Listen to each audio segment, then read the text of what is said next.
the story of my $35 million inheritance. I hadn't even had the chance to tell my husband before the probate lawyer looked at the system and said I had been legally divorced for 2 months. I stayed silent for 5 seconds. And then I made my first move: Seattle, Washington.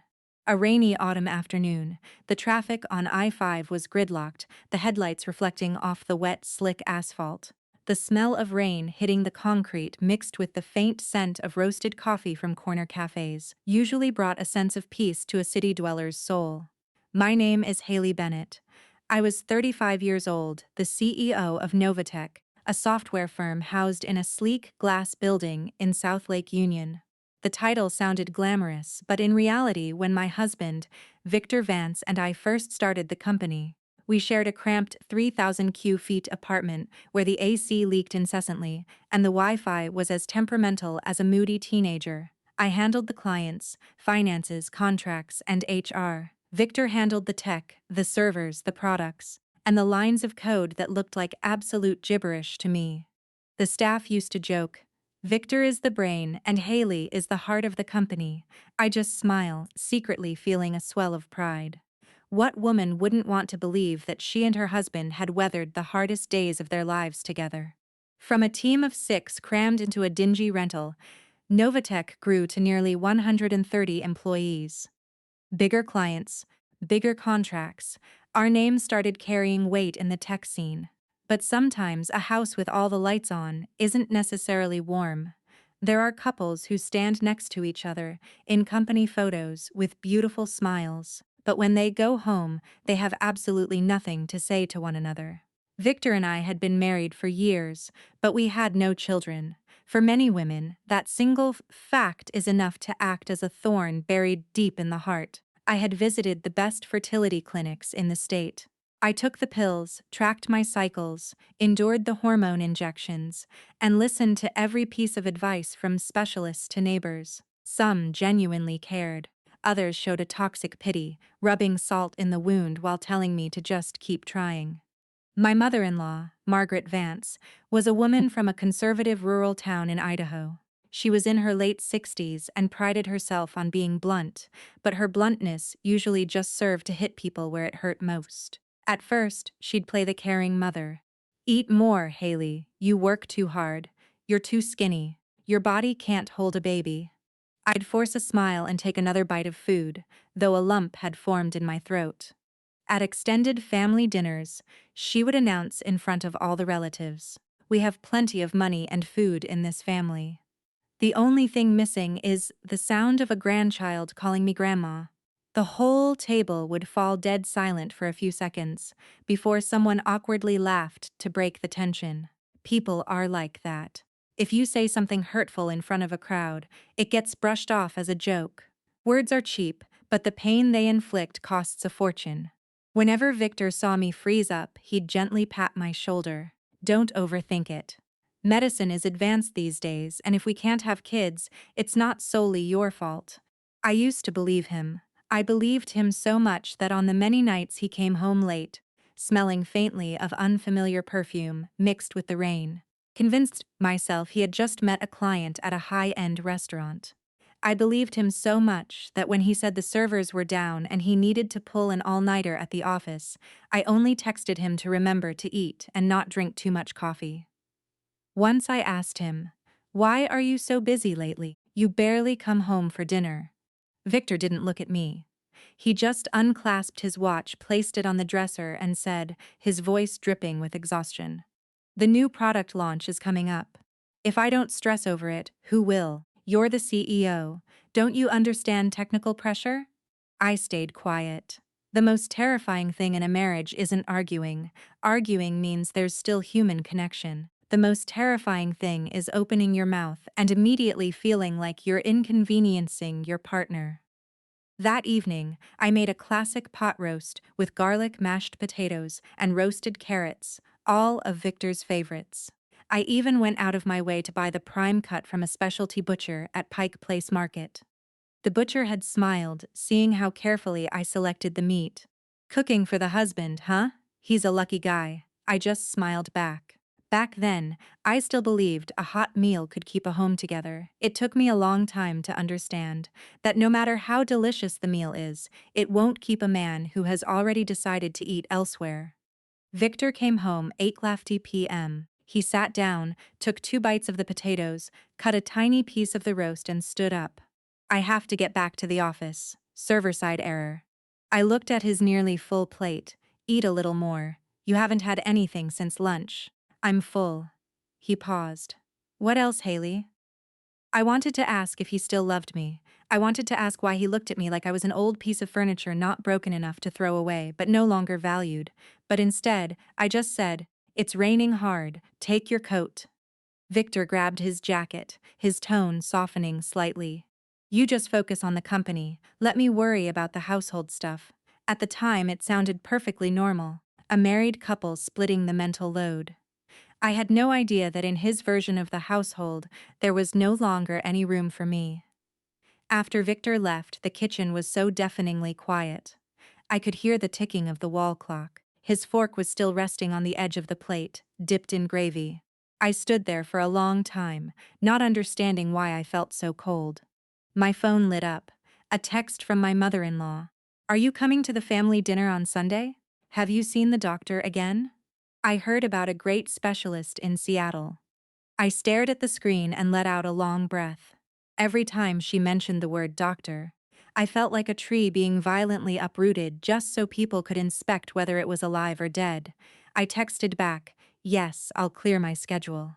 A moment later she replied, "A married woman's highest duty is to give her husband's family an heir. All the money in the world doesn't change that, Haley."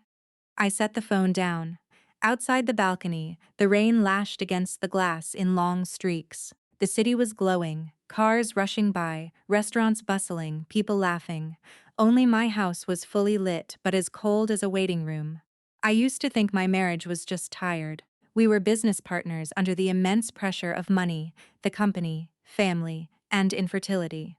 Who wouldn't drift apart a little? I believed that if I just tried harder, endured more, and loved him more, everything would pass. But some oceans can never be drained.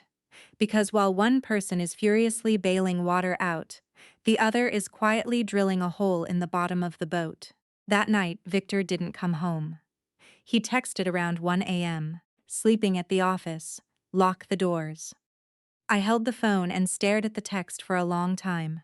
For the first time in years, I didn't reply.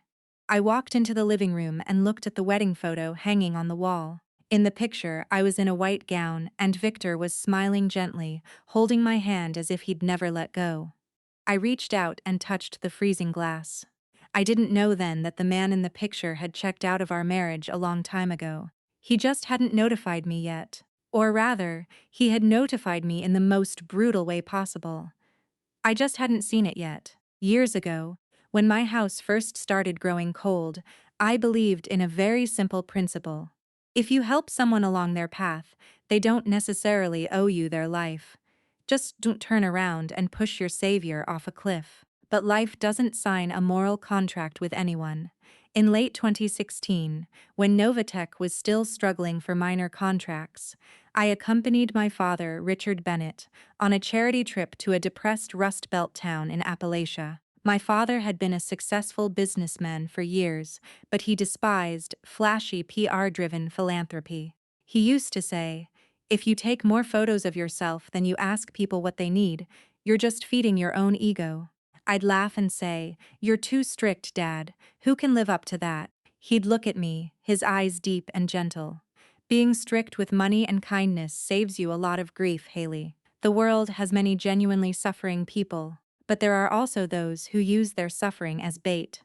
At the time, I just thought he's a cynical old man. I had no idea his words would later be driven into my memory like a rusty nail. On that trip, we visited a dilapidated trailer park. The air was freezing and kids ran around in thin jackets, their cheeks red from the cold, staring at us with a mix of curiosity and weariness. That was where I met Chloe Jenkins. Chloe was barely in her 20s, painfully thin with pale skin and eyes that constantly looked like they were on the verge of tears. She stood timidly behind her mother, Brenda, her hands twisting the hem of her cheap sweater. As soon as Brenda saw my father, she burst into theatrical tears. Please, sir, you have to help us. We owe bad people a lot of money.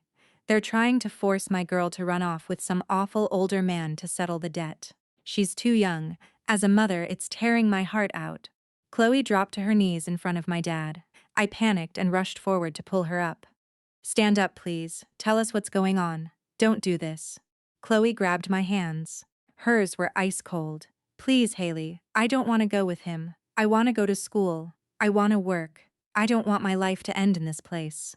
Looking at the girl in front of me, I felt like I was looking at a fragile sapling, battered by a brutal storm. I felt genuine pity, probably because back then I still believed that tears were always accompanied by goodness, a rather naive belief. But it seems everyone has to pay tuition for their naivety. After talking to the local social workers, my dad found out Brenda had taken out predatory payday loans to fuel a bad habit. And the interest had ballooned into an unmanageable beast. The principal wasn't massive, but the debt collectors were ruthless. That night in our motel room, I told my dad, "Dad, I want to help Chloe." He poured himself a cup of cheap motel coffee and asked slowly, "Are you helping her because you genuinely care, or because you want to feel like a savior?" I froze. "I really care, Dad. Then help her with your eyes open. Don't hand over money and think you've bought gratitude." I sat quietly. He placed a hand on my shoulder. "Saving someone is a good thing, but you have to remember kindness needs a fence. Without a fence, decent people just become a doormat for others to wipe their boots on." I nodded, though I didn't fully understand. After that trip, I used my personal savings to pay off Chloe's family's debt around $15,000. I didn't just hand over cash like in a movie. I had a local attorney draft a settlement, paying off the creditors directly and closing the accounts. My dad insisted on documenting everything because he hated verbal favors that turn into news later. I thought that was the end of it, but Chloe kept crying. She said, "Haley, if I stay here sooner or later, my mom will drag me back into debt. Can I come to Seattle with you? I'll do anything. Wash dishes, serve tables. I'm not afraid of hard work." I looked at my dad. He didn't nod, he only asked, "Chloe, are you leaving to change your life, or are you leaving to latch on to someone else?" Chloe wiped her tears and whispered, "I want to be able to feed myself." That sentence melted my heart. I brought Chloe to Seattle. For the first few months, I rented her a small studio apartment in a modest neighborhood. I paid her tuition for a UI/UX design boot camp and bought her a refurbished laptop. I taught her how to navigate the city, how to budget, and how not to trust strangers so quickly in a big city. Chloe was so obedient back then. Whenever she saw me, she'd lower her head. "Haley, I owe you my life." I hated the phrase, "owe my life." So, I'd brush it off. "You don't owe me anything. Just live a good life. When you're on your feet, pay it forward." Once Chloe came to my house while Victor was fixing a computer in the living room. She stood timidly by the door. "Hi, Victor. Haley tells me you're a genius with tech." Victor looked up and gave a polite smile.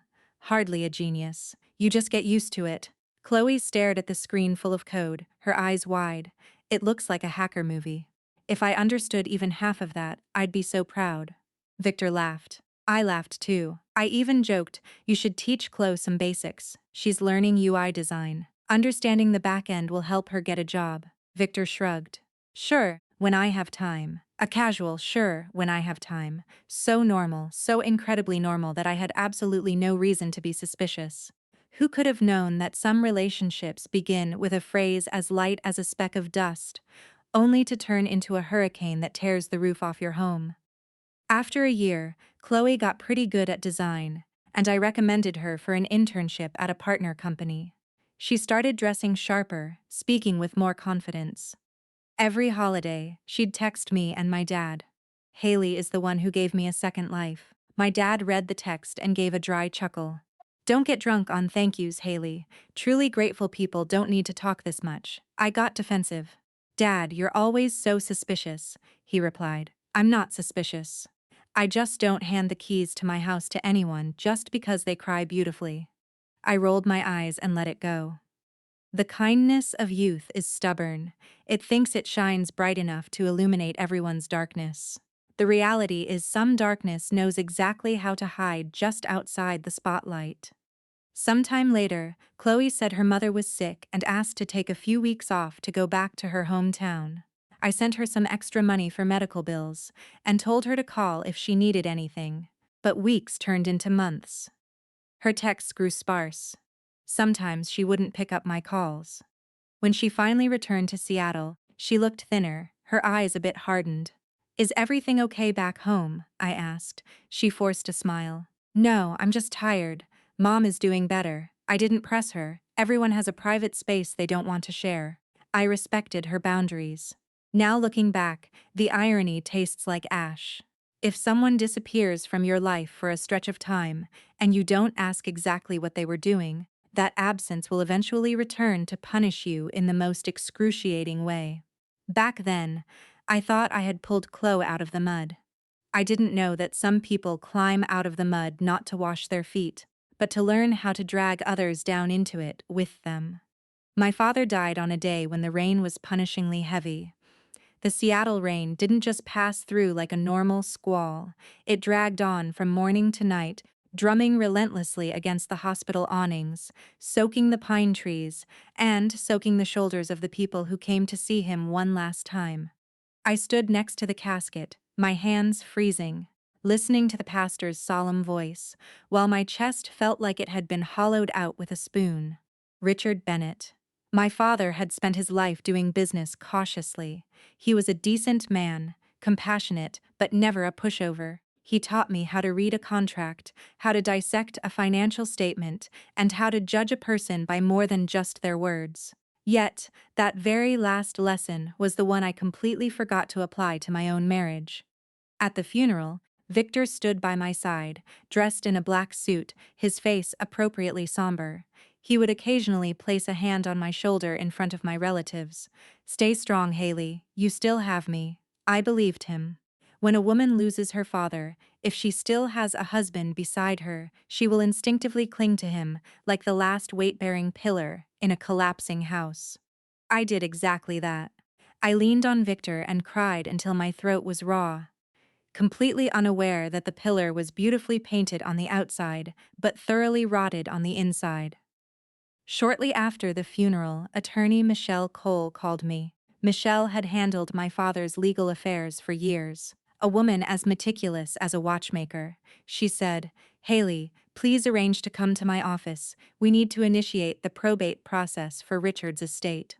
I replied absent-mindedly. "Okay, just set an appointment for me." Truthfully, I wasn't thinking about the money. When a loved one just dies, money feels incredibly alien. All you want is to hear them cough one more time, to hear them tell you to stop working so late. It was raining again the morning of the appointment. Victor texted at 7 light a.m. "It's pouring out. Remember your coat? I have a text sync so I can't come with you."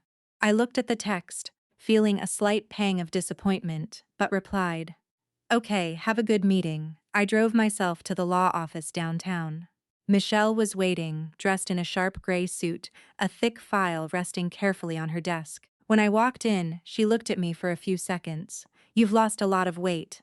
I gave a weak smile.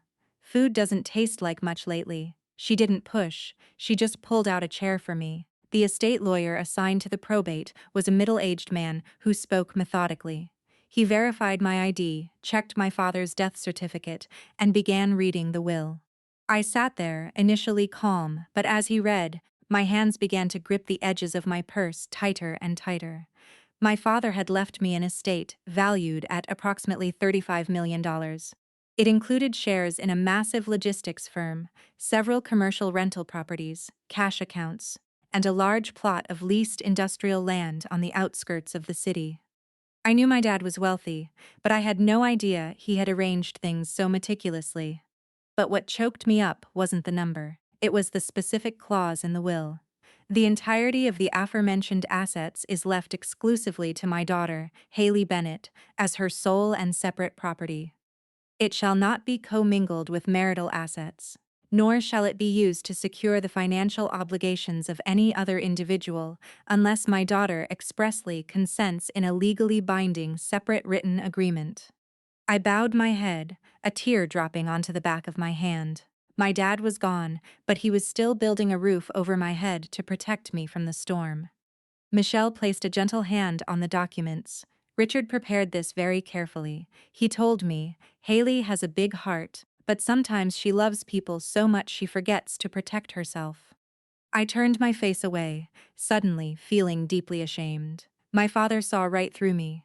While I had spent years thinking I was so smart, the probate lawyer continued processing the information, typing on his computer. After a moment, he stopped and looked at the screen, a strange expression crossing his face. Miss Bennett, currently the state database shows your marital status as divorced from Victor Vance.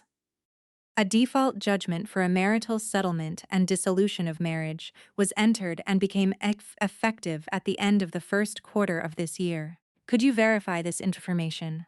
I thought I misheard him. Excuse me, what did you say? The lawyer looked back at his screen, maintaining his professional tone. You and Victor Vance have finalized an uncontested divorce. The court issued the final decree. We need to verify this to accurately categorize your separate property for the estate transfer. I sat completely paralyzed. Outside the glass window, the rain whipped violently against the building. The AC hummed steadily in the room. I distinctly heard the sound of Michelle's pen dropping onto her desk. I spoke slowly, enunciating every syllable. I am still living with my husband. No one answered immediately. I pulled out my phone and found Victor's text from that morning. The words, "It's pouring out. Remember your coat" were still there. So sickeningly considerate. A man who reminds his wife to bring a coat in the morning because he's worried about the rain, but on paper he has been divorced from her for months. Humans truly are magnificent creatures. We can hold an umbrella over ourselves while simultaneously digging a grave under someone else's feet. You almost want to applaud them clear's throat if your heart wasn't actively shattering. Michelle recovered her composure first. She looked at the lawyer. Can you pull the docket and the filings? My client had absolutely no knowledge of this. A few minutes later, the documents were printed out. The pages materialized before my eyes like thin, razor-sharp blades.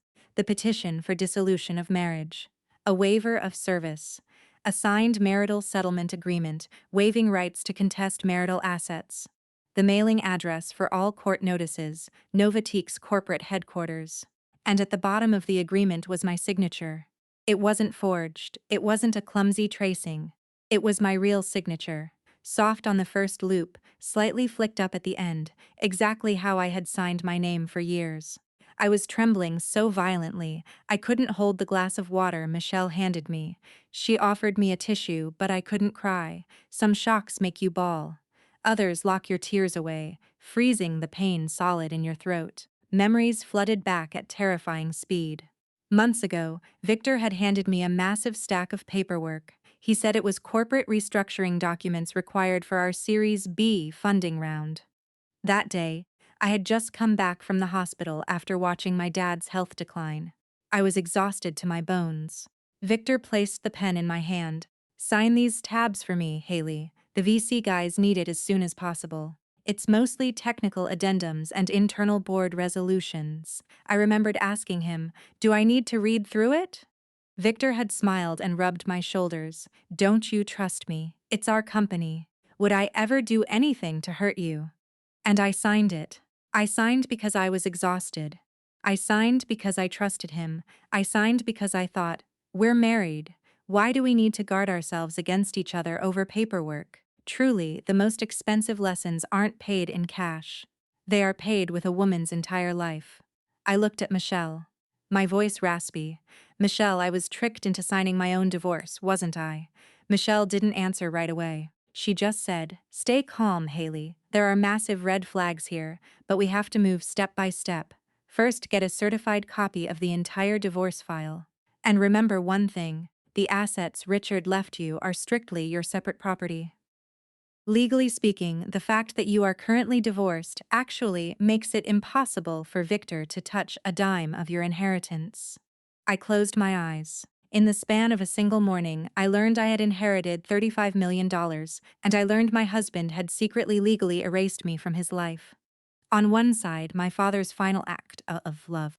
On the other, the coldest stab in the back from the man sleeping in my bed. I didn't scream. I didn't flip the table. I didn't call Victor immediately. It's strange. When the pain hits rock bottom, you become devastatingly calm, like you have nothing left to lose. I signed for the necessary copies and put them in my bag. Before leaving the office, I looked down at the clause in my dad's will, not subject to marital assets. Suddenly, I understood. My father didn't just leave me money, he left me a lifeline. Victor probably thought he pushed me out of his life at the perfect time. But he had no idea that by filing that sneaky divorce, he had just legally severed his own hands from a fortune his greed hadn't even had the chance to behold. Leaving the law office, I didn't go home. I sat in my car in the underground garage for a long time, my hands resting on the manila ink envelope. I was terrified that if I let go, the nightmare would resume. The rain had slowed to a drizzle, but inside my head, 100 questions were violently crashing into each other. If I hadn't seen the court docket with my own eyes, I probably would have died believing my husband was just growing distant.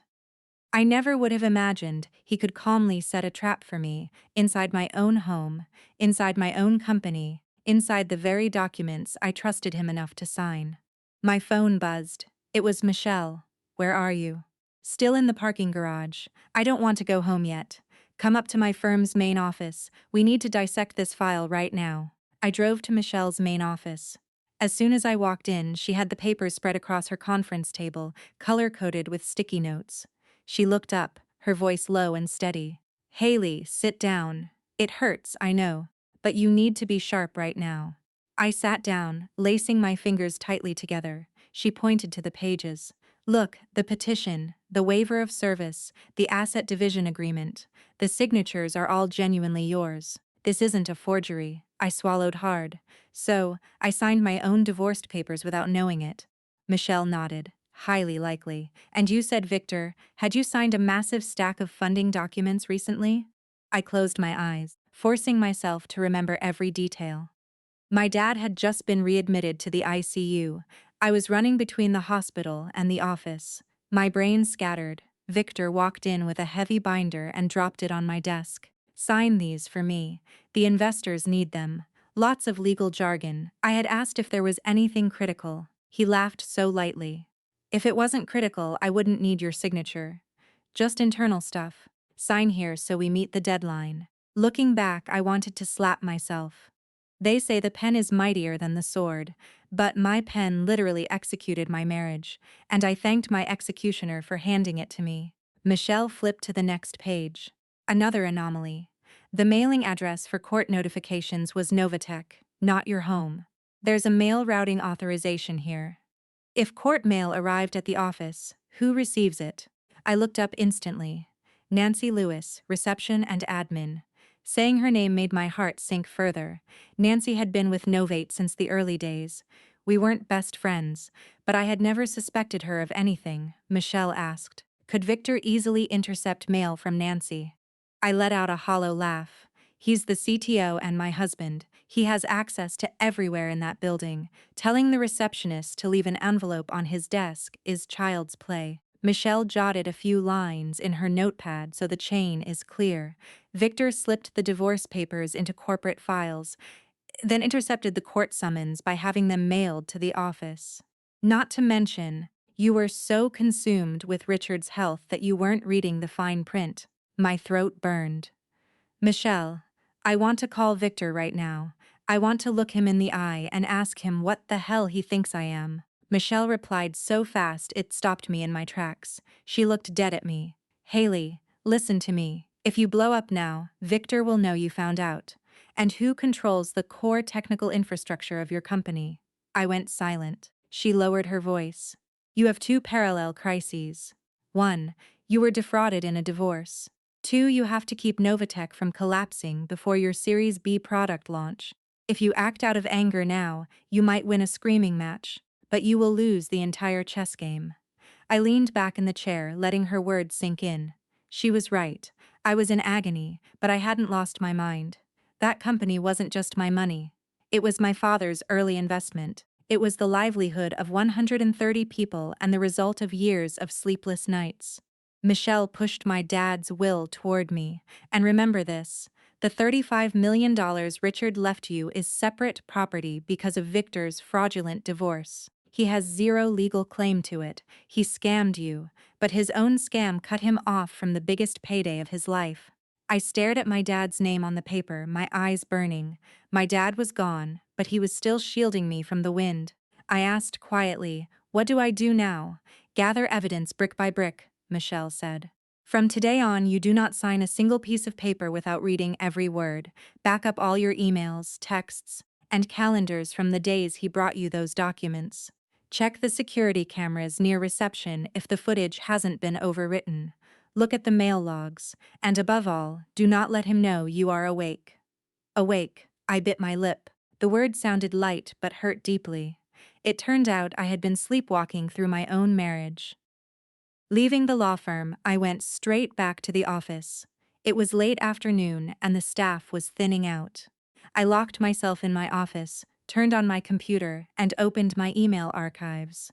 I pulled up calendar dates, file attachments, and meeting minutes.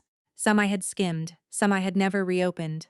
I cross-referenced the dates I signed documents with the days the court would have mailed notices. I pulled the lobby camera footage.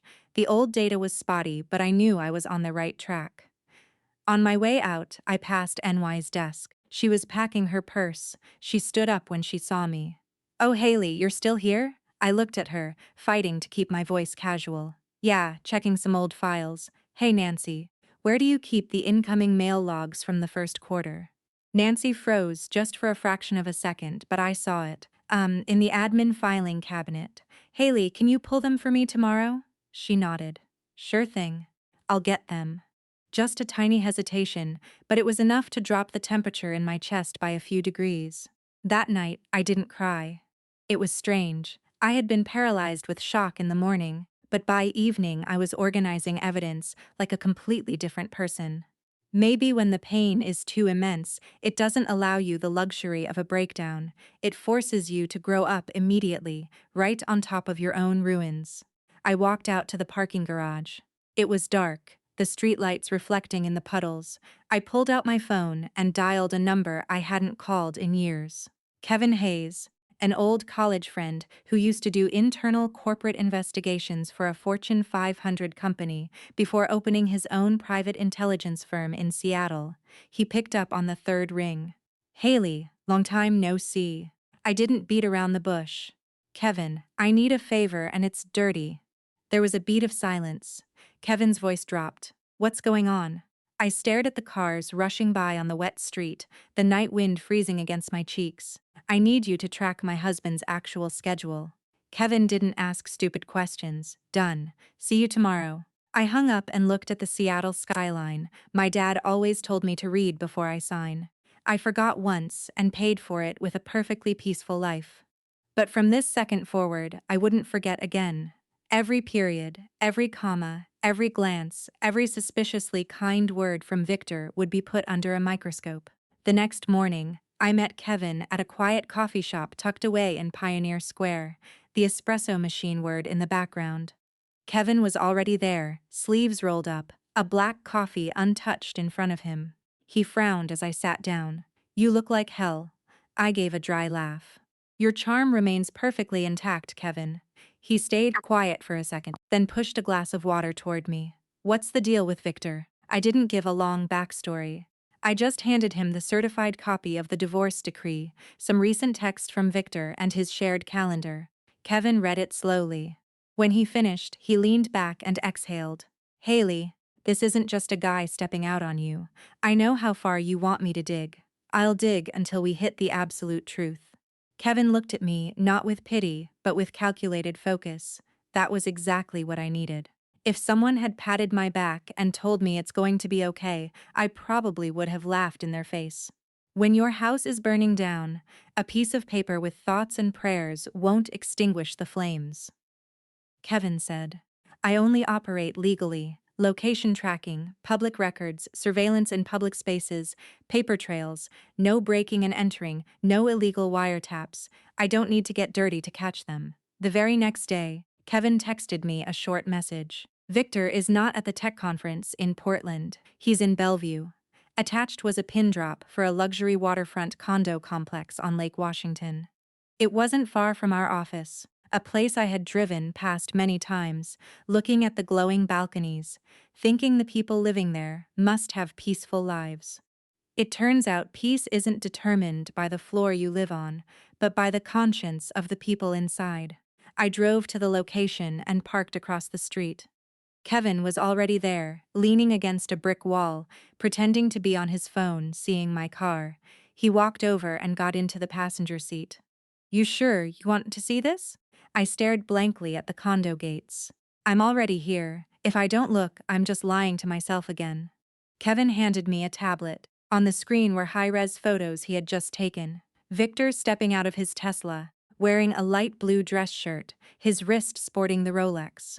I bought him for our 5th anniversary, and standing next to him was Chloe Jenkins. Her hair was tied back loosely. She was wearing a chic cream-colored dress. She no longer looked like the impoverished, terrified girl hiding behind her mother in that trailer park. She looked soft, polished, and knew exactly her best angles. But the thing that stopped my lungs from working was the little boy standing between them. A toddler, maybe 3 years old, fair-skinned, curly hair, clutching a green plastic dinosaur. Victor bent down and adjusted the boy's beanie. Chloe smiled, brushing something off Victor's shoulder. The boy looked up and shouted something. I couldn't hear the audio, but reading his lips, I knew the word was Daddy. My ears started ringing. Kevin spoke softly. The doorman here call the kid Nate. Unit 234. The neighbors think they're a married couple. Victor is here 3 or 4 nights a week, sometimes stays over. My hands gripping the tablet went completely numb. A 3-year-old boy. That meant the child was conceived right around the time I started my most aggressive rounds of IVF. Right when I was sitting alone in sterile clinic rooms, hearing doctors tell me to reduce my stress. Right when I was coming home sobbing, and Victor was holding me, saying, "It's okay, we'll take our time." It turned out the "we" he was referring to didn't include me. A few minutes later, the condo gates opened. Victor walked out, carrying Nate in his arms. Chloe linked her arm through his, and the 3 of them strolled down the sidewalk. It looked so violently normal. No sneaking around, no hiding. They walked together like a real family. And I was the one sitting in a parked car, staring through tinted glass like a trespasser in my own life. My voice came out as a harsh rasp. Whose name is on the deed? Kevin pulled a thin file from his jacket. It's under a Shell LLC, registered to a distant relative of Chloe's. But the money trail is convoluted. Some funds came from Victor's personal accounts, but there are massive transfers linked to Novate's vendor accounts. I've only scratched the surface, but the red flags are everywhere. I let out a laugh, a quiet laugh that felt like swallowing glass. He's using my company's money to fund his side family. We need to audit the books to be sure. I looked up at the high-rise. The glass reflected the beautiful cold Seattle sunset. In one of those units, Chloe was probably setting the dinner table. Nate was probably running around the sofa, and Victor was washing his hands for dinner.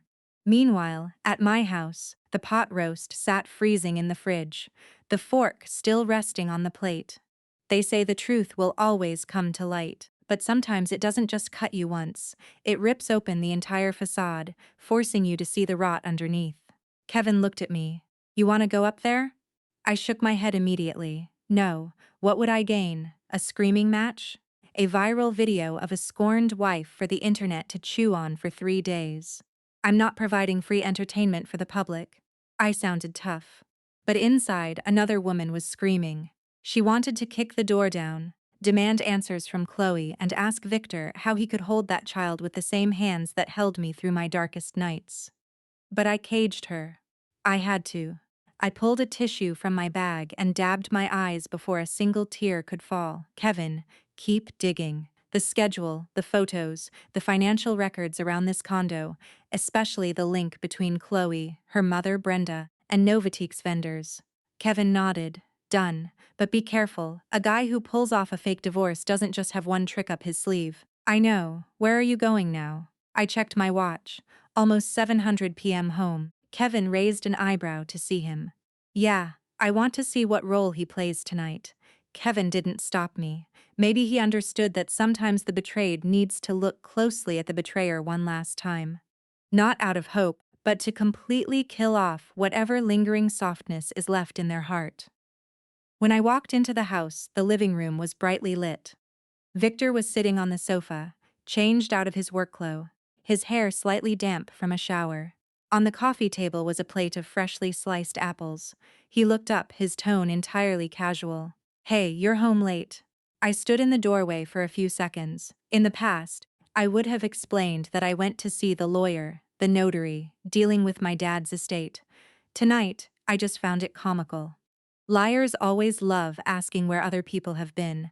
I kicked off my heels and dropped my bag. I had things to do. Victor looked closer. Your eyes are red, were you crying? I walked into the kitchen and poured a glass of water, my back to him, just the wind and the rain. Victor was quiet for a moment, then said, You've been too sensitive lately. Your dad's passing, the company, the baby issue. If you keep bottling it up, you're just torturing yourself. I gripped the glass and turned around to look at him. The man who had just carried a toddler, calling him daddy, into a waterfront condo, was now sitting in my house, eating my apples, using his fake concern to mask an entire double life. I spoke very softly. Yeah, I need to learn how to stop torturing myself. Victor thought I was talking about my grief. He nodded and took a bite of an apple. I just stared at him. For the first time, I didn't see the husband I loved. I saw a parasite. That night, I didn't ask any more questions. I walked past our wedding photo without touching it. When you lose faith, what was once sacred becomes nothing more than a picture hung in the wrong place. I went into my home office, locked the door, opened my laptop, and created a new folder. I named it Evidence. I uploaded all the photos Kevin had sent me. Victor, Chloe, Nate outside the condo, the three of them looking so natural. Nobody would guess the man had a wife waiting for him across the lake. I sat in front of the monitor for a long time. There was a dull, throbbing pain in my chest. It didn't explode, it just ached relentlessly. In the living room, Victor turned on the TV. The faint sound of a Monday night football broadcast drifted down the hall. He chuckled at a play, acting as if tonight was perfectly normal. That normally was terrifying. A man could betray the woman he shared a bed with for years, and then sit on the couch, eat fruit, watch football, and casually ask why her eyes were red. If the human heart has a bottom, some people have drilled straight through it. I printed out a few of the photos. Not high-quality color prints, just clear enough to see faces. And the moment he held the child, I folded the papers and walked out. Victor was still on the sofa. He looked up. Not asleep yet? I tossed the photos onto the glass coffee table. Look at them. Victor glanced down. For exactly 1 second, his face went rigid, but he was good. He recovered instantly, sitting up straight, picking up a photo, and tossing it back down. You hired a PI to follow me. I gave a short, breathy laugh. You have a secret contento, a mistress, a kid calling you dad, and your first question is about me hiring a PI. Victor stayed quiet. He grabbed the remote and muted the TV. The house fell dead silent, save for the rain tapping against the balcony glass. Since you know, I won't hide it anymore. The words fell onto the table like a shattered plate. What is Chloe to you? I asked. He didn't flinch. Someone I love. I thought I would scream, but I didn't. My throat was so dry, the words came out agonizingly slow. And me? Victor frowned.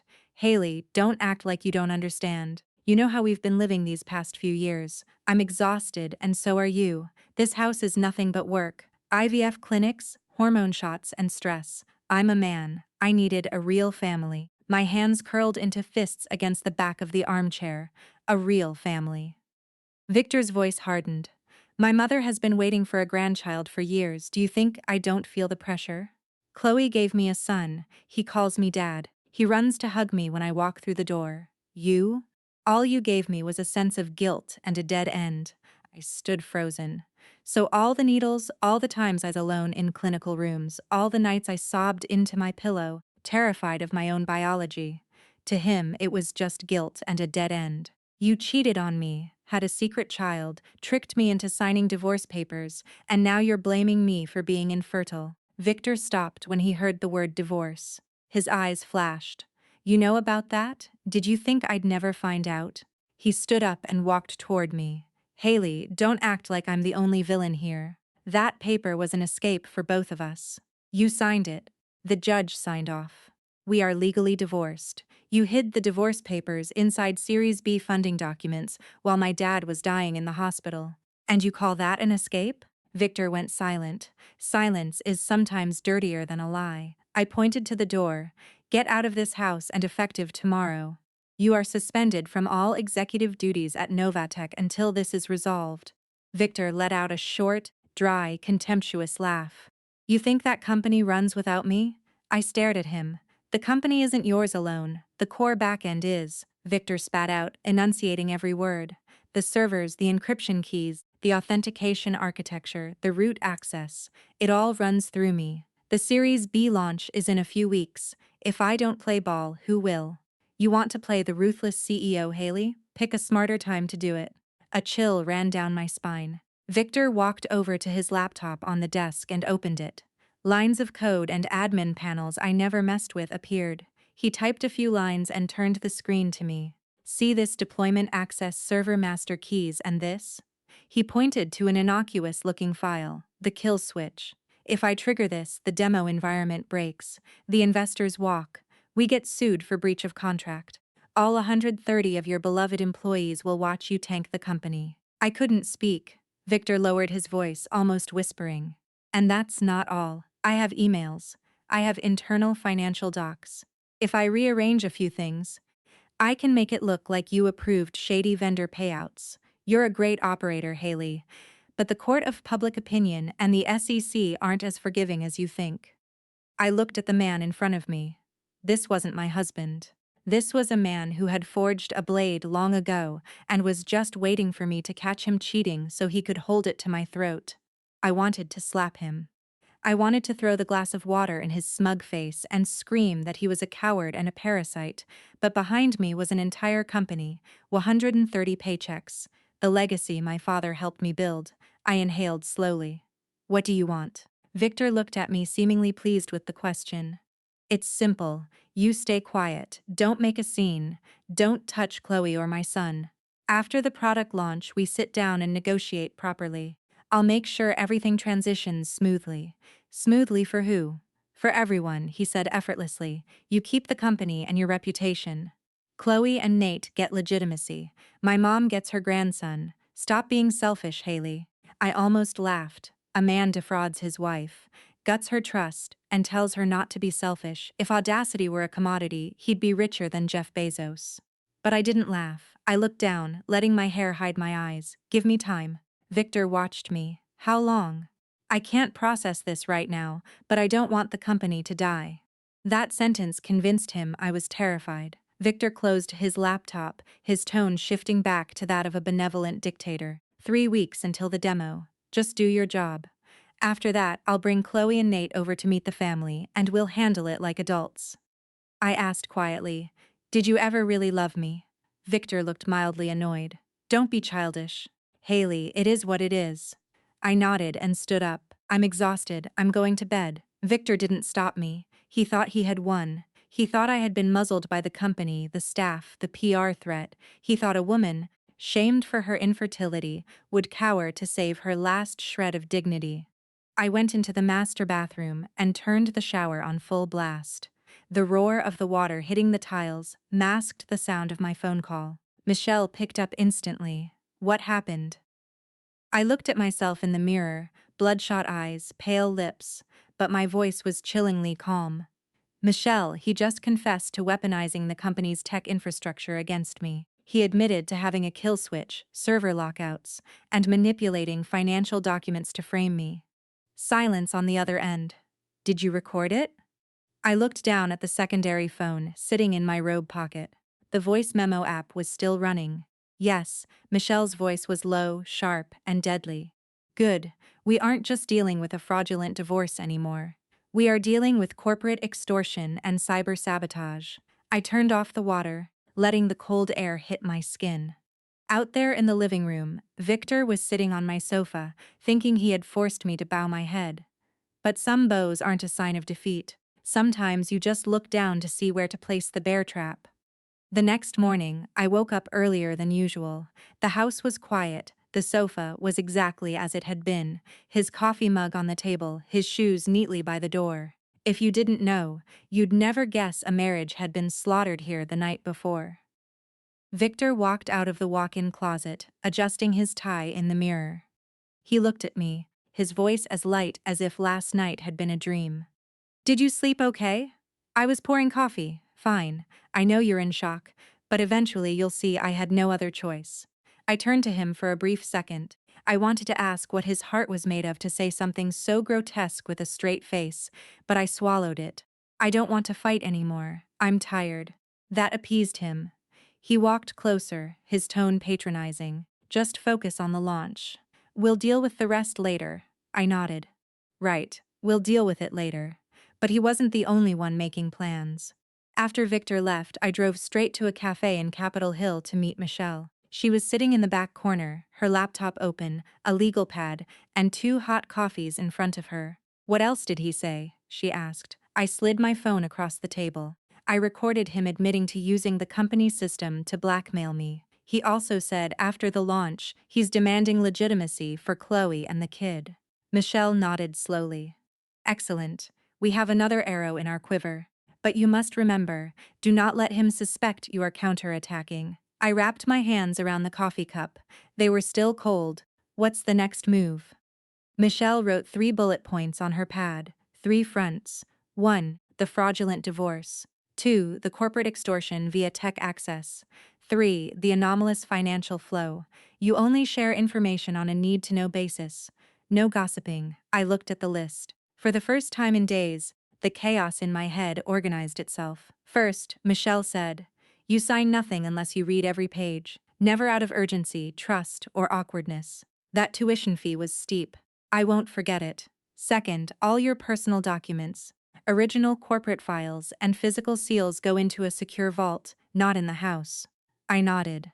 Third, tighten the protocol for back-end system changes at work. Anyone who wants to push an update needs a logged ticket and dual approval. Don't point fingers at Victor. Just use the upcoming Series B launch as an excuse to tighten security. Victor will hate that. Good. People who hate clear protocols are usually looking for a back door. Leaving the cafe, I went to the office earlier than usual. I called Lauren Taylor, our lead accountant, into my office. Lauren came in holding a stack of invoices. You needed me, Haley? I closed the door and lowered my voice. Lauren, I need you to do a deep dive into all tech and external maintenance expenditures over the last 4 years. Keep it completely off the radar. Don't ask why yet. Lauren frowned. Is something wrong? I don't have conclusions yet, but I need to be sure. Lauren nodded immediately. Understood. I'll filter by vendor groups and trace the cash flow. I looked at her, feeling a rush of gratitude in a world where my family was stabbing me. My colleague was standing firm on principle. Next, I called Nancy, the admin. She walked in looking nervous. Have a seat. I need the incoming mail logs from Q1. Nancy swallowed hard. Can I bring them up after lunch? I looked her dead in the eye, my voice firm but measured. No, I need them right now. Nancy paused for a second before whispering, I'll go get them. When she turned around, I realized something. The smallest links in the chain are usually the first to rattle. People who do the dirty work aren't always the evil masterminds, but they are the keys that unlock the vault. That afternoon, I called a brief sync with the engineering and ops teams. Victor was there. I maintained my corporate CEO persona. From today until the demo, every system change requires a logged ticket and my final sign-off. No rogue deployments outside protocol. Victor leaned back, scoffing. Why the sudden red tape? Devs need flexibility. The closer we get to launch, the tighter the ship, I replied. I'm not risking a crash because of an undocumented push. A few department heads nodded in agreement. Victor didn't push back, but his eyes narrowed. I knew I had to walk a fine line tight enough to secure the fort, loose enough not to show my hand. That evening when I got home, Victor asked casually, "You're being awfully careful lately, huh?" I hung my coat up. One careless mistake is enough. I mean, for the company. I gave him a thin smile. The company and life. Victor went quiet. Maybe he didn't catch the double meaning. Or maybe he thought I was just being a bitter housewife. Let him think that. That night, I stayed at the office late. The hallways were empty, save for the hum of the HVAC and the night janitor's vacuum. I was in a small conference room with Lauren. Spread across the table were her laptop, bank statements, invoices, and cold coffee. Lauren pushed her glasses up. "Haley, this is bad." I sat up straight. "Which one?" "Not one, an entire cluster." She turned her laptop to me. A spreadsheet showed contracts for system maintenance, cybersecurity consulting, hardware upgrades, and backup servers. Normal expenses for a tech firm. But life is like an accounting ledger. The things that look the most normal are usually where the bodies are buried. Lauren pointed to a vendor name, Jenkins Tech Solutions LLC. Over the past 2 years, we've wired them over $850,000. I frowned. Who are they? On paper, an IT hardware supplier. But I dug into the LLC. The registered address is a dilapidated trailer in a rural town in West Virginia. No website, no tech staff, no warehouse. I stared at the name of the registered agent. Brenda Jenkins. My heart stopped. Lauren looked up. "Do you know her?" I pulled up the file Kevin had sent me. Brenda Jenkins, Chloe's mother, the woman who had cried in front of my dad and me, begging for money to save her daughter from loan sharks. The woman whose $15,000 debt I had personally paid off. Now she was sitting in the middle of my company's cash flow. My throat turned to sandpaper. "Keep looking, Lauren." Lauren nodded, scrolling down. "There are others: Appalachian Digital, Blue Ridge Software, all shell addresses, virtual offices, or PO boxes. And every single one of these vendor approvals was signed off by Victor." I looked at the numbers. 150K, 50K here, $20K there, $850,000 in total. They sat static on the screen, but they were screaming at me. "Are there deliverables?" I asked. "Flimsy ones," Lauren scoffed. "Invoices that just say security consulting rendered or hardware delivered. No serial numbers, no receiving signatures." I closed my eyes. For years, I had trusted Victor with the tech budget. I managed the macro finances, the big picture. I operated on trust. I basically let a fox guard the henhouse, and now I was wondering why there were feathers everywhere. Lauren kept filtering. The money flowed from Novate to the vendors, then bounced to personal accounts linked to Chloe's family, or was withdrawn as cash. Dates matched up perfectly. A massive withdrawal the week. Victor put a down payment on the Bellevue condo. A wire transfer the week Nate started at a 2,000-month private preschool. Lauren slammed her hand on the table, her voice shaking with rage. "Haley, this isn't just an affair. He's bleeding the company dry to fund his secret family. I'm so sorry, but I look at this and my blood boils. We bust our asses here, and this guy signs a paper and buys his mistress a condo." I let out a harsh laugh. 85000. Wow, at least he kept an itemized receipt of his betrayal. Lauren looked at me, her eyes red. "Do you want me to call the internal auditors?" "No, the fewer people who know, the better." I pulled a brand new hard drive from my bag. "Copy the ledger, the invoices, the approval emails. Don't use the company server. Tomorrow I'm having Michelle seal a forensic copy." "Done," Lauren said fiercely. When I left the office, I walked past the engineering bay. Victor's light was still on. He was staring at a monitor, wearing headphones, looking exactly like the dedicated CTO working late for the good of the firm. If I hadn't seen the numbers, I would have felt a surge of love. But now, the glow of his monitor just looked toxic. I clutched the hard drive in my pocket. I used to think women only stole husbands with beauty, sweet words, and secret motel rooms. Now I knew some people stole with shell companies, fake invoices, and crocodile tears. 2 days later, I stepped out of the elevator at my house and instantly heard the sound of a child laughing. It was a bright, innocent sound that should have warmed a home, but it felt like a needle jamming into my eardrum. I opened the door. Next to the shoe rack was a small blue suitcase. A pair of toddler sneakers, shaped like dinosaurs, lay on the rug. On my sofa sat little Nate, hugging a stuffed animal. Victor was next to him, holding a juice box, looking at the boy with the absolute tenderness I had begged for during our IVF rounds. Chloe walked out of my kitchen. She was wearing my apron. It was a beige linen apron with a small embroidered lavender sprig, a souvenir my dad bought me in Napa Valley. I rarely wore it because I didn't want to stain it. And now it was wrapped around the woman who used to call me her savior, standing in my kitchen cooking dinner. Chloe smiled softly. "Oh, Haley, you're home. I'm so sorry I didn't call. The HVAC in our condo broke, and the repairman said it would take days. Victor said Nate and I could crash here for a bit." I looked at Victor. "You decided this." Victor put the juice box down, his tone infuriatingly calm. "It's just for a few days. Don't make a scene in front of the kid." The kid? He used the child as a human shield. Make a mistake, then put a toddler in the crossfire so the victim looks like a monster if they get angry. It's a classic vile manipulation tactic. Nate looked up at me. "Are you Miss Haley?" I looked down, forcing my voice to soften. "Yes, I'm Haley." He held up his plastic dinosaur. The wheel was broken. "Can you fix it?" Daddy Victor said he would, but he forgot. The phrase Daddy Victor felt like a physical blow, but the kid didn't know any better. I knelt down and snapped the wheel back into place. "There you go."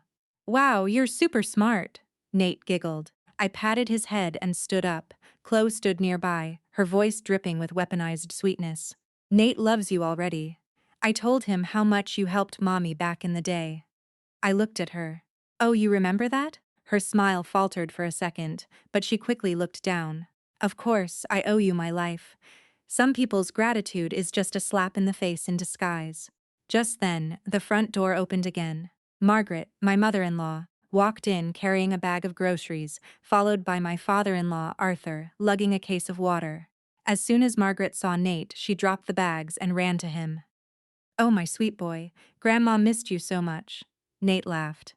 Arthur looked at me, shifting uncomfortably. "Hey, Haley, you just get off work." Before I could answer, Margaret snapped. "Arthur, let the boy play. Haley's tired from the office. Let her be. She didn't call me her daughter-in-law. I was just Haley now." The woman who days ago was demanding I give her an heir had instantly replaced me in my own home. "Margaret, you seem to know everything," I said evenly. "Victor told us." Margaret said unapologetically, hugging Nate. "You two aren't compatible. The divorce is done. You couldn't give him kids. What did you expect? A family needs bloodlines. Am I supposed to ignore my own grandson?" Arthur grimaced.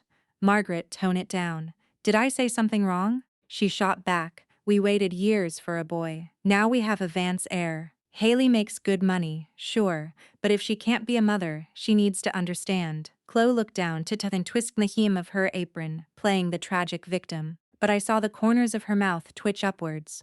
A Victor's smirk, hidden behind fake tears. Victor stood up, playing the peacemaker. "Mom, Haley is tired. Let's drop it." He looked at me. "Just let them stay.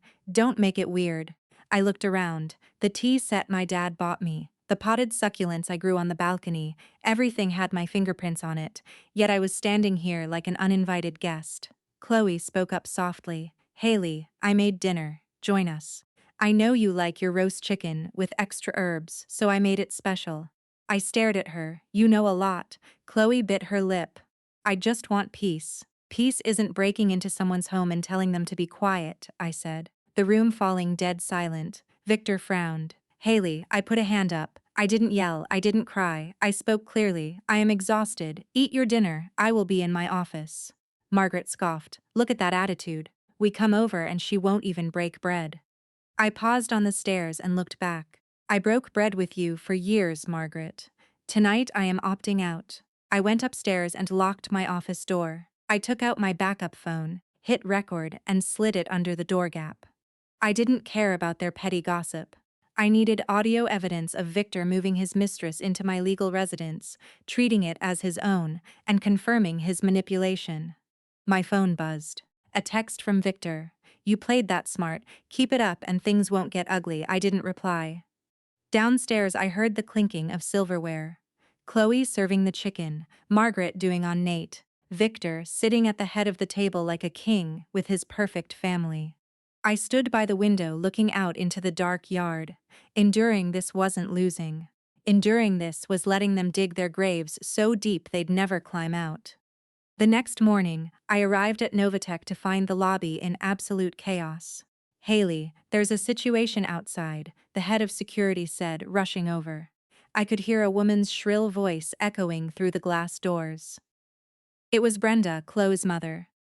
She was standing on the plaza in front of the building, holding her phone up on a selfie stick, streaming live on TikTok or Instagram. Chloe was standing next to her, holding Nate, crying silently into a tissue, looking like a martyr. A small crowd of onlookers had gathered.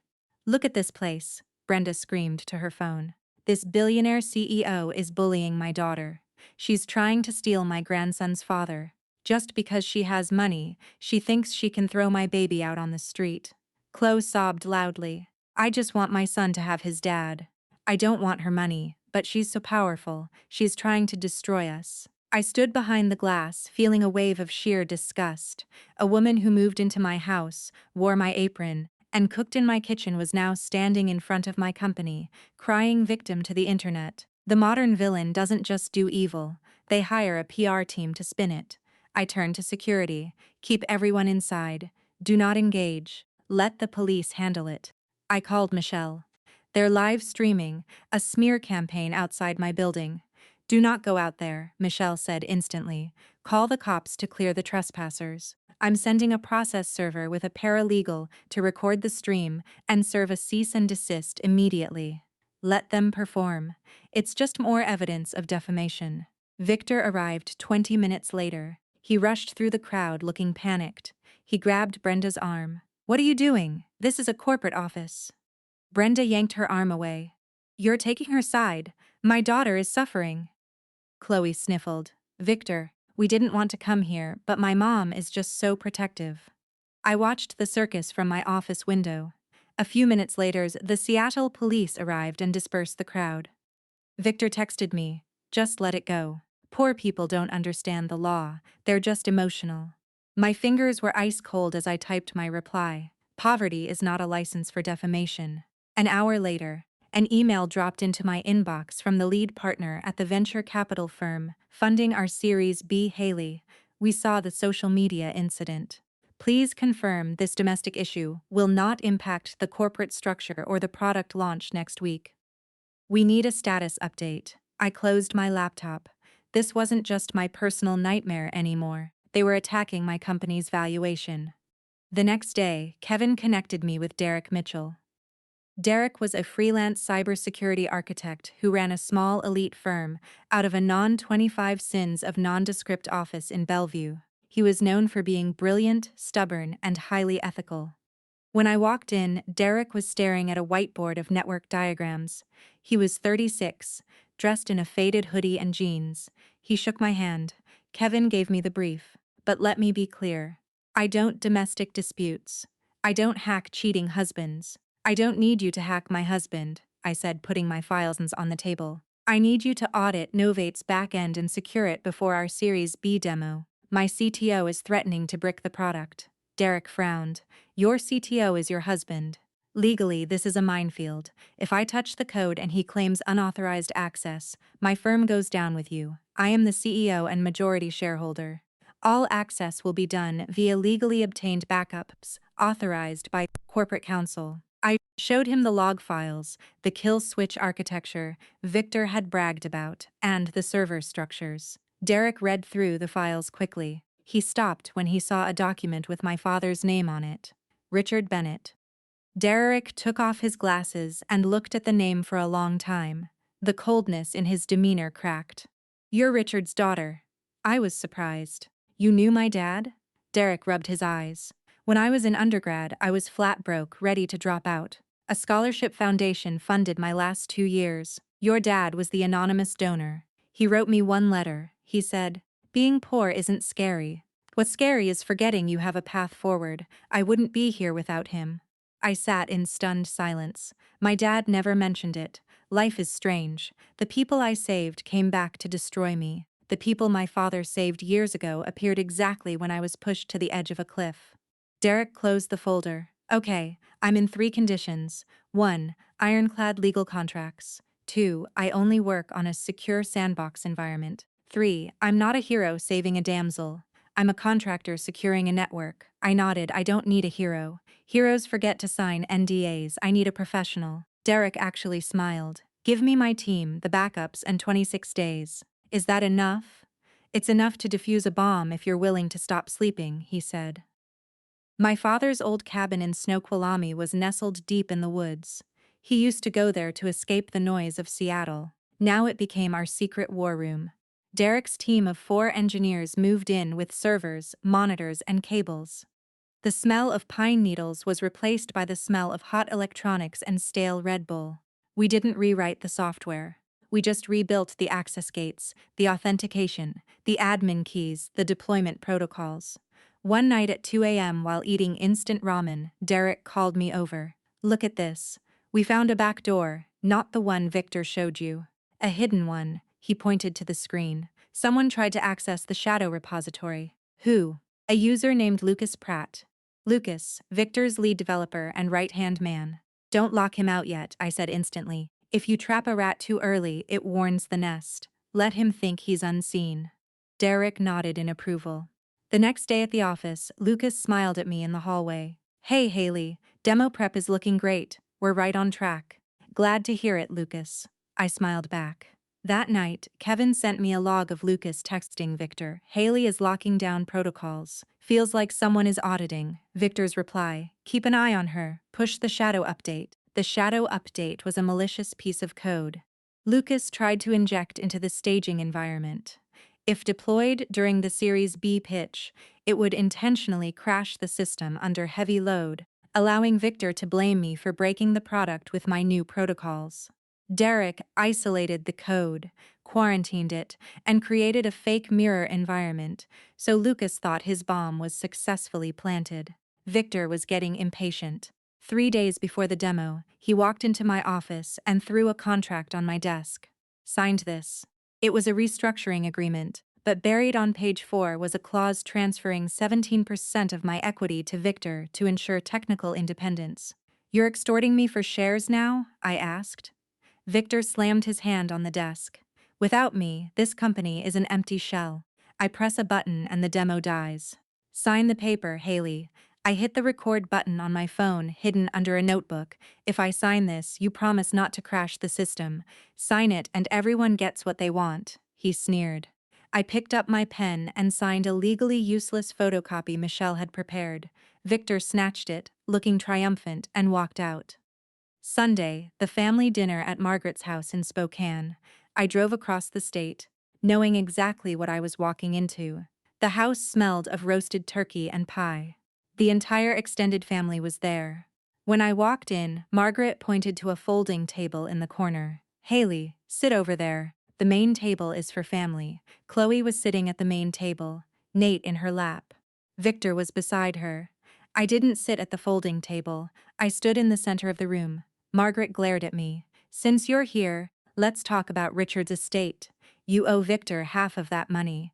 You couldn't give him a child. The least you can do is support his son. The room went silent. I looked at Margaret, then at Victor, then at the relatives staring at me. A family, I said. My voice echoing in the quiet room is not built on fraud. An inheritance left by my father to protect his daughter will not be used to fund a mistress, a stolen condo, or a man who embezzled $850,000 from his own employees. Victor jumped up, his face pale. Shut up, Haley. You hid divorce papers and funding documents, I continued, staring him down. You stole from Novatech. You used a toddler as a prop to humiliate me. I looked at Margaret and you enabled a parasite because you're obsessed with a bloodline. I dropped my napkin on the table. I am no longer part of this family. I'll see you in court. I walked out, leaving the house in stunned, deafening silence. The morning of the Series B demo in downtown Seattle, the ballroom was packed with VC investors, tech journalists, and our staff. I stood backstage, my heart calm. Derek gave me a thumbs up from the tech booth. The fake environment is isolated, real system is bulletproof. I walked on stage and delivered the pitch. I talked about Novate's origins. I didn't mention Victor. Right on cue, Victor stood up from the front row holding a mic. I have to halt this presentation. As CTO, I have identified a critical security flaw. The CEO has compromised the architecture. I have to initiate a system kill switch for safety. The investors gasped. Cameras flashed. Victor pulled out his laptop and hammered the enter key. He waited for the screens to go black. 1 second, 5 seconds, 10 seconds. The Novatech dashboard remained glowing beautifully on the massive projector. A small pop-up appeared on Victor's screen. Access denied, credentials revoked. Victor froze, staring at his screen in horror. Derek stepped out of the booth with a mic. My name is Derek Mitchell, independent cybersecurity auditor. At the CEO's legal behest, we have neutralized a malicious insider threat. The system is secure. The crowd erupted in whispers. I stepped to the center of the stage. In the interest of total transparency with our investors, I said, clicking the clicker. The screen shifted to a forensic accounting report. We have uncovered $850. Zausenin embezzled from Novatech via shell companies linked to our former CTO and his associates. Lucas tried to sneak out the back doors, but corporate security was already waiting for him. At the back of the room, Brenda and Chloe were trying to slip away, but Kevin was standing there with 2 Seattle police detectives, and standing next to Kevin was a man named Luke. Chloe's ex-boyfriend from West Virginia. Victor saw Luke and marched to the back. What is this? Kevin handed Victor a manila folder. Before you go to jail for corporate fraud, you should read this. It's a paternity test and a blackmail thread. Victor ripped the folder open. It was texts between Chloe and Luke. She had been extorting Luke for actual support for little Nate right up until she realized Victor was a bigger payout. Nate wasn't Victor's son. Victor looked at Chloe, his face completely bloodless. He's not mine. Chloe burst into real tears, shrinking away. Margaret, who had come to watch her son's triumph, collapsed into a chair in the lobby, clutching her chest. The Vance air she had used to torture me was a lie built on a scam. I didn't feel joy looking at the terrified toddler in Chloe's arms. I just felt a profound sadness that adults could be so vile. Later that evening, walking to my car in the underground garage, I heard footsteps. Victor lunged out from behind a concrete pillar. His eyes were manic, his tie undone. "Drop the charges, Haley. Give me the shares," he screamed. Before he could reach me, Kevin and an undercover detective tackled him to the concrete. The sound of handcuffs clicking echoed in the damp garage. I stood there and watched the man I used to love get dragged away. It was over. A year later, Novatech closed its Series B and was thriving. Derek was our new CTO, implementing a democratized tech architecture where no one person held the keys to the kingdom. Victor was indicted for wire fraud, embezzlement, and cyber sabotage. Chloe and Brenda faced extortion and accessory charges. Margaret lost all her social standing and her fake grandson in one fell swoop. I used a portion of my dad's inheritance to start a legal defense fund for women defrauded in marital contracts. Standing in my new corner office, looking out at the Seattle skyline as the rain cleared, I remembered that day at the probate lawyer's office. I thought my life was over, but it wasn't the day I lost everything. It was the day I woke up. Kindness without boundaries is just a ladder for the ungrateful. And trust placed in the wrong hands is a knife you hand someone to cut your own throat.